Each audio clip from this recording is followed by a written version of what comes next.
अस्सलामुअलैकुम my all YouTube family. देखें ये मीठा जो है ना बहुत गज़बनाक है। ठीक है जी, इस तरह से इसकी सर्विंग करनी है। बनाना बेहद आसान है, बॉयज़ भी बना लेंगे ये रेसिपी। तो रेसिपी स्टार्ट करती हूँ। बिस्मिल्लाहिर्रहमानिर्रहीम। रेसिपी को शेयर ज़रूर कीजिएगा फैमिली एंड फ्रेंड्स में। ठीक है जी, मैंने एक पैन रख दिया है। यहाँ पर मैं 2 कप दूध का यूज़ कर रही हूँ। कोई भी दूध आप ले सकते हैं। यहाँ पर फुल फैट मिल्क लिया है मैंने। यहाँ पर हाफ़ कप मैंने यहाँ पर दूध के अंदर वनीला कस्टर्ड पाउडर 3 टेबलस्पून भरकर ऐड किया है। इसको मिक्स कर लेंगे। इतनी सिंपल रेसिपी है और उतनी ही मज़ेदार है। एक बार आप ये रेसिपी बनाएंगे तो बार बार आप इसको बनाना चाहेंगे। बहुत कम टाइम में बहुत बेहतरीन सा मीठा, बल्कि गज़बनाक मीठा नाम रखा है मैंने इसका, आप बनाकर रेडी कर लेंगे। ठीक है जी, दूध को बॉईल आ चुका है। ठीक है, मीडियम टू लो फ्लेम के ऊपर हमने दूध को बॉईल होने के लिए रखा था। वहाँ पर हमने कस्टर्ड मिक्स कर लिया था। अब इधर हमने 6 टेबलस्पून चीनी का यहाँ पर ऐड कर दिया है। ठीक है जी, ठीक है, अच्छा सा मिक्स कर लेंगे। अब हमने करना क्या है, चीनी को थोड़ा सा मेल्ट होने देना है। ठीक है जी, अब ये कस्टर्ड पाउडर जो हमने दूध के अंदर घोला था, हाफ़ मैंने इसके अंदर ऐड कर दिया है, बाकी भी ऐड कर देंगे। मीडियम टू लो फ्लेम पर आपने इसको कुक करना है। ठीक है, 2 मिनट के अंदर ये कस्टर्ड का मिक्सचर आपके पास रेडी हो जाएगा।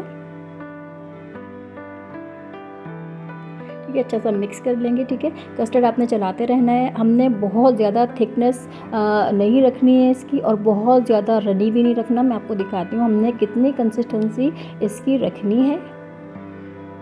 ये देखिएगा जी, ज़बरदस्त सा मीठा हमारा यहाँ पर बन रहा है। कोई हमने इसमें ज़्यादा मेहनत भी नहीं की है और बहुत ज़बरदस्त किस्म का मीठा आप बनाकर रेडी करेंगे। ये देखें, 1 मिनट के लिए और मैं पकाऊंगी इसको। ठीक है जी, सारी साइड से मिक्स हो चुका है, कस्टर्ड कुक हो चुका है। इसको रख देंगे अब साइड पर। अब हमने क्या करना है, ब्रेड स्लाइसेस लेने हैं और इसके आपने कॉर्नर्स को रिमूव कर देना है। कॉर्नर्स वेस्ट नहीं कीजिएगा, इसके आप ब्रेड क्रम्स बनाइएगा। ठीक है जी, हमने ये सेंटर का निकाल लिया यहाँ से। अच्छा, आपके कंटेनर के ऊपर है जिसमें आप सर्व कर रहे हैं, उसमें कितने ब्रेड स्लाइसेस एडजस्ट हो सकते हैं। ठीक है जी, मैं यहाँ पर कुछ स्लाइसेस बनाऊंगी और देखते हैं कितने एडजस्ट होंगे। यहाँ पर मैंने मीठा जो है इसमें सेट करना है। ठीक है जी, यहाँ पर 1 स्लाइस रखा है मैंने। ठीक है, साइड पर इस तरह से कवर करना है। हमने बेसिकली इसकी जो बेस में हमने ब्रेड को बिल्कुल फिक्स कर देना। अब हमने जो कस्टर्ड बनाया था इसको थोड़ा सा मिक्स कर लेंगे ताकि गुठलियाँ वगैरह ना रहें। गरम कस्टर्ड आप डालिएगा इसके ऊपर। ठीक है जी, इस तरह से पोर करना है हमने, है ना, ज़बरदस्त। जिस तरह से हम बिरयानी में लेयरिंग करते हैं। आपने मेरी बिरयानी की रेसिपी देखी है तो उसमें मैंने बहुत सारी लेयर वाली बिरयानी भी दिखाई है। ठीक है जी, अच्छा, अब हमने करना क्या है, दूसरी लेयर्स को भी इस तरह से अप्लाई करना है। अगर आपका कंटेनर बड़ा होगा तो आप ब्रेड के ज़ाहिर सी बात है कि 3 to 4 लेयर्स भी कर सकते हैं। मैंने यहाँ पर 2 लेयर्स ही बनाए हैं। ठीक है जी, सारा का सारा कस्टर्ड मैं इसके ऊपर पोर कर दूँगी। ठीक है जी, है ना, कितनी ज़बरदस्त सी रेसिपी। अभी एक मज़ेदार सी चीज़ इसके अंदर और ऐड होने वाली है। ठीक है जी, वो इस मीठे को लगा देगी 4 चांद। ठीक है जी,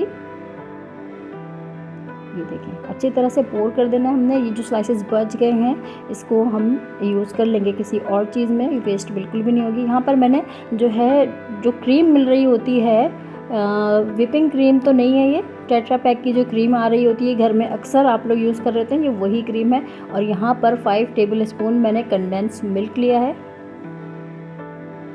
ठीक है जी, आपने इस तरह से, इलेक्ट्रिक बीटर ना हो तो ये काम आप हाथ से भी कर लीजिए, क्योंकि हमने फ्लफ़ी नहीं करना, ये रनी कंसिस्टेंसी ही रखना है हमने। ठीक है जी, ये बाकी का भी यहाँ पर जो कंडेंस मिल्क मेरे पास बचा कुचा रखा था वो भी मैंने ऐड कर दिया। ठीक है, हमने इसको फ्लफ़ी नहीं करना, जस्ट हम मिक्सिंग कर रहे हैं इसकी। जो आप घर में जो हैंड विस्कर होता है उससे भी कर सकते हैं। बस रनी सा रहेगा, हमने और कुछ नहीं करना इसको। ये देखिएगा, कस्टर्ड है यहाँ पर जो हमने सेटल किया था। अब ये हम इसको स्प्रेड कर देंगे इसके ऊपर, जो हमने फ्रेश क्रीम और कंडेंस मिल्क को सेट किया था। ये देखें, इसके ऊपर हमने स्प्रेड कर दिया है। अच्छा जी, अब आपने करना क्या है, इसको अच्छे से सेट करना है। अच्छा, उसके बाद आप इसमें अपनी पसंद के नट्स ऐड कर सकते हैं। मैं यहाँ पर डेसिकेटेड कोकोनट थोड़ा सा ऐड करूँगी और थोड़े से पिस्ता ऐड कर दूँगी कट करके। रेफ्रिजरेट कर दूंगी इसको मैं 2 घंटे के लिए, और उसके बाद मैं आपको इसकी कटिंग करके दिखाऊंगी कि क्या ज़बरदस्त सी आज आपके घर में ये डिज़र्ट बनकर तैयार हुई है। ये देखें, इस तरह से कट कर लीजिएगा। स्लाइसिस के गैप से कर लें या बीच में से आप डाइस में काट लें, जैसे भी काट लें, कोई इशू नहीं है। ठीक है जी, ये देखें इजीली कट हो चुका है। अब मैं आपको इसको निकाल के भी दिखाती हूँ। ठीक है, कोई स्पैचुला लेंगे आप और इस तरह से कोई फ्लैट आप चम्मच भी ले सकते हैं। ये देखें, माशाल्लाह माशाल्लाह बहुत बेहतरीन ये मीठा आपका बनकर तैयार हो गया है जस्ट 5 मिनट में, और घर के रखी हुई चीज़ों के साथ ही हमने तैयार किया है, कोई इसमें ऐसी चीज़ नहीं है। ठीक है जी, ये देखिए, ये देखिएगा, बस यही बचा है मेरे पास, बाकी सब फिनिश हो चुका है। मिलती हूँ नेक्स्ट किसी वीडियो में, तब तक के लिए अल्लाह हाफ़िज़।